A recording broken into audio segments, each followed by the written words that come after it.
दुनिया की सबसे अहम समुद्री नस जहां से गुजरने वाला हर तेल का जहाज पूरी दुनिया की अर्थव्यवस्था की धड़कन तय करता है। दूसरी तरफ वो देश जिसने सालों से अमेरिका को सबसे बड़ी चुनौती देकर रखा है, लेकिन अब अचानक ऐसी खबर सामने आई है जिसने वाशिंगटन से लेकर तेहरान, तेल बाजार से लेकर एशिया और यूरोप तक हर जगह हलचल मचा दी है। जी हाँ दोस्तों, क्योंकि अमेरिकी राष्ट्रपति डोनाल्ड ट्रंप ने दावा किया है कि अमेरिका और ईरान के बीच शांति समझौता लगभग तय हो चुका है और बहुत जल्द इसका ऐलान भी हो सकता है। सबसे बड़ा सवाल यही है, क्या सच में अमेरिका और ईरान के बीच बर्फ पिघल गई है? क्या हॉर्मुज स्ट्रेट फिर पूरी तरह खुलने वाला है? और क्या ईरान अपने न्यूक्लियर प्रोग्राम पर पीछे हटने जा रहा है, या फिर यह सिर्फ एक डिप्लोमेटिक बयानबाजी है जिसके पीछे असली कहानी कुछ और ही है? पिछले कुछ महीनों से पश्चिम एशिया में जो तनाव बढ़ा है उसने पूरी दुनिया को चिंता में डाल दिया था। एक तरफ अमेरिका और उसके सहयोगी देशों का दबाव, दूसरी तरफ ईरान की तरफ से बार बार ये संदेश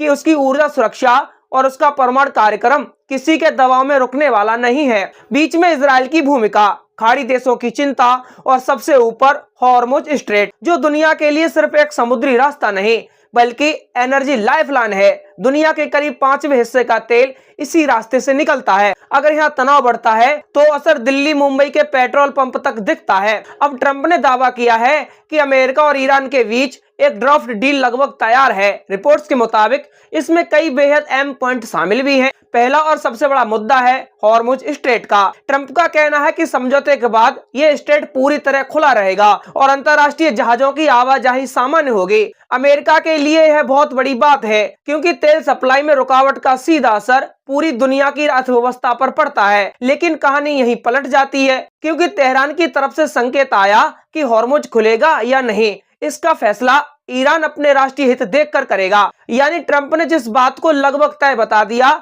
ईरान ने उसी पर सावधानी वाला रुख दिखा दिया। दूसरा बड़ा मुद्दा ईरान का न्यूक्लियर प्रोग्राम। यही वो बिंदु है जिस पर बरसों से टकराव चलता आया है। अमेरिका चाहता है कि ईरान यूरेनियम संवर्धन सीमित करे, हाई ग्रेड स्टॉक पाइल को नियंत्रित करे और इंटरनेशनल मॉनिटरिंग को ज्यादा जगह दे। रिपोर्ट्स के मुताबिक ड्राफ्ट में यह भी चर्चा है कि ईरान अपने कुछ हाई एनरिचमेंट यूरेनियम को कम स्तर पर ले जाने या बाहरी निगरानी के किसी फार्मूले पर बातचीत करे। बदले में अमेरिका कुछ आर्थिक राहत देने का विचार कर सकता है। यही सबसे संवेदनशील हिस्सा भी है क्योंकि अगर ईरान मानता है तो अमेरिका इसे बड़ी कूटनीतिक जीत बताएगा, लेकिन अगर ईरान आखिरी वक्त पर शर्तें बदलता है तो पूरा समीकरण पलट सकता है। तीसरा मुद्दा है प्रतिबंध का। सालों से लगे अमेरिकी आर्थिक प्रतिबंधों ने ईरान की अर्थव्यवस्था पर बड़ा असर डाला है। बैंकिंग, ऑयल एक्सपोर्ट, विदेशी निवेश सब प्रभावित हुए हैं। इसीलिए तेहरान की पहली मांग हमेशा यही रही है कि अगर बातचीत करनी है तो आर्थिक राहत भी दिखनी चाहिए। रिपोर्ट्स कहती है कि कुछ चरणों में फंड रिलीज और सीमित राहत जैसे विकल्पों पर चर्चा हुई है, लेकिन यहाँ भी अंतिम मोहर अभी बाकी है। वाशिंगटन में भी इसको लेकर विरोध है। ट्रंप के अपने राजनीतिक खेमे में भी कई लोग मानते हैं कि ईरान पर नरमी अमेरिका के लिए रिस्क हो सकती है। वहीं दूसरे लोग कह रहे हैं कि अगर बिना युद्ध के रास्ता निकलता है तो यह बड़ी उपलब्धि होगी। चौथा मुद्दा है मध्य पूर्व में तनाव कम करना। अमेरिका चाहता है कि पूरे क्षेत्र में सीधी सैन्य भिड़ंत कम हो। खाड़ी देशों की भी यही इच्छा है कि तेल, व्यापार और ऊर्जा सुरक्षा का माहौल स्थिर रहे।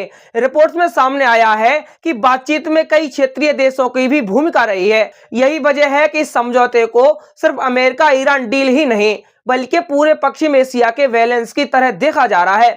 ट्रंप ने भी अपने बयान में कहा कि कई देशों के साथ बातचीत हुई और अंतिम रूप भी जल्द सामने आ सकता है। लेकिन असली सवाल अभी बाकी है और वो सवाल है, क्या ईरान सच में तैयार है? यही सबसे बड़ा ट्विस्ट भी है क्योंकि तेहरान की तरफ से अभी तक कोई ऐसा बयान नहीं आया है जिसमें ट्रंप के हर दावे को पूरी तरह स्वीकार किया गया हो। कुछ रिपोर्ट्स में यह भी कहा गया कि कई बिंदुओं पर वर्डिंग यानी भाषा और शर्तों की अंतिम बातचीत बाकी है। कूटनीति की दुनिया में यह सबसे मुश्किल हिस्सा होता है। एक शब्द आगे पीछे हुआ तो पूरी डील अटक सकती है। हॉर्मुज नियंत्रण, परमाणु निरीक्षण का स्तर, प्रतिबंध हटाने की टाइमलाइन, इस सब पर आखिरी सहमति जरूरी है। और यहाँ भारत जैसे देशों के लिए भी बहुत कुछ दांव पर है। भारत अपनी ऊर्जा जरूरतों के लिए पश्चिमी एशिया को बहुत ध्यान से देखता है। अगर हॉर्मुज स्ट्रेट सामान्य रहता है तो तेल की कीमतों पर दबाव कम हो सकता है। अगर बातचीत टूटती है तो बाजार फिर से डर में जा सकता है। सिर्फ भारत ही नहीं, चीन, जापान, दक्षिण कोरिया और यूरोप सबकी नजर इसी पर बनी हुई है। क्योंकि पश्चिम एशिया की स्थिरता सिर्फ क्षेत्रीय मामला नहीं है बल्कि ग्लोबल अर्थव्यवस्था का मामला भी है। दिलचस्प बात यह भी है कि ट्रंप ने बयान काफी आत्मविश्वास से दिया, लेकिन जमीनी स्तर पर तस्वीर अभी पूरी तरह साफ नहीं हुई है। कई अंतर्राष्ट्रीय रिपोर्ट्स कह रही हैं कि ड्राफ्ट तैयार है, लेकिन फाइनल साइन और आधिकारिक घोषणा अभी भी बाकी है।